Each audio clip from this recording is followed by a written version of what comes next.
കോട്ടയം ഈരാറ്റുപേട്ട നഗരസഭയിലും UDF Welfare Party ധാരണ 6, 13 എന്നീ 2 വാർഡുകൾ വെൽഫെയർ പാർട്ടിക്ക് വിട്ടുകൊടുത്തു.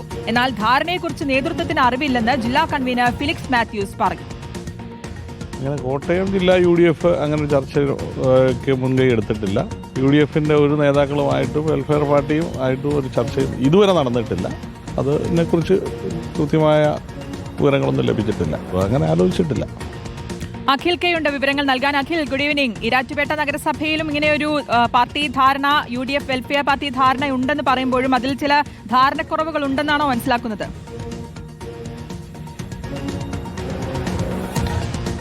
ശ്രുതി, അങ്ങനെ തന്നെ മനസ്സിലാക്കേണ്ടി വരും. കാരണം ഈ UDF കൺവീനർ ആണ് നമ്മളോട് സംസാരിച്ചത്. ജില്ലാ നേതൃത്വമോ അല്ലെങ്കിൽ ജില്ലയിലെ കോൺഗ്രസ് നേതാക്കളോ ആരും തന്നെ ഈ കാര്യം അറിഞ്ഞിട്ടില്ല എന്നുള്ളതാണ് ഏറ്റവും പ്രധാനപ്പെട്ട കാര്യം എന്ന് പറയുന്നത്. പ്രാദേശികമായി അത്തരത്തിൽ എന്തെങ്കിലും ഒരു അലയൻസ് ഉണ്ടായിട്ടുണ്ടെങ്കിൽ അത് നേതൃത്വത്തെ അറിയിക്കുന്ന സമയത്ത് അത് പരിശോധിക്കാമെന്ന കാര്യമാണ് പറയുന്നത്. അപ്പോഴും അത് വേണമെന്നോ പറയാൻ തയ്യാറാകുന്നില്ല എന്നുള്ളതിനാണ്. അതായത് ഒരു മൗനസമ്മതം എന്നൊക്കെ പോലെ വേണമെങ്കിൽ നമുക്ക് പറയാൻ കഴിയും. അതിൽ വലിയ എതിർപ്പോ വിയോജിപ്പോ ഈ ഘട്ടത്തിൽ അല്ലെങ്കിൽ ഇനി തുടർന്നുണ്ടാവാൻ സാധ്യതയില്ല എന്നുള്ളത്. കാരണം ഈരാറ്റുപേട്ട പോലുള്ള പ്രദേശത്ത് സ്വാഭാവികമായും വെൽഫെയർ പാർട്ടിയുടെ അടക്കം പിന്തുണ UDFന് ആവശ്യമുണ്ട് എന്നുള്ളതാണ്. കാരണം അവിടെ അവർക്ക് കൃത്യമായ വോട്ടുണ്ട്, അവർ കൃത്യമായ പങ്കുള്ള ഭാഗങ്ങളാണ് എന്നുള്ളത്. അതുകൊണ്ട് തന്നെയാണ് ഈ 6ാം വാർഡും അതുപോലെ തന്നെ 13 ഈ 2 വാർഡുകളിലാണ് UDF പിന്തുണയ്ക്കുന്ന വെൽഫെയർ പാർട്ടികളുടെ സ്ഥാനാർത്ഥി എന്ന നിലയ്ക്ക് കൃത്യമായി തന്നെ ഫ്ലെക്സ് ബോർഡുകളും ഒപ്പം തന്നെ അവരുടെ പോസ്റ്ററുകളും അടക്കം ഇതിനോടകം തന്നെ ആ പ്രദേശത്തൊക്കെ തന്നെ പ്രത്യക്ഷപ്പെട്ട് കഴിഞ്ഞിട്ടുണ്ട് എന്നുള്ളത് തന്നെയാണ് ഏറ്റവും പ്രധാനപ്പെട്ട കാര്യം എന്ന് പറയുന്നത്.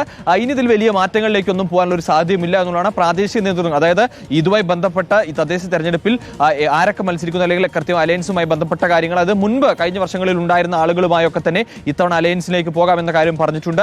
സ്വാഭാവികമായും ഇത്തരത്തിൽ ഈ വെൽഫെയർ പാർട്ടിയുമായി ഉണ്ടാകുന്ന അലയൻസ് അല്ലെങ്കിൽ അവർക്കുണ്ടാകുന്ന സഖ്യം അതിൽ വലിയ പ്രശ്നങ്ങൾ പ്രതിഷേധങ്ങൾ ഉണ്ടാവാനുള്ള സാധ്യതയില്ല.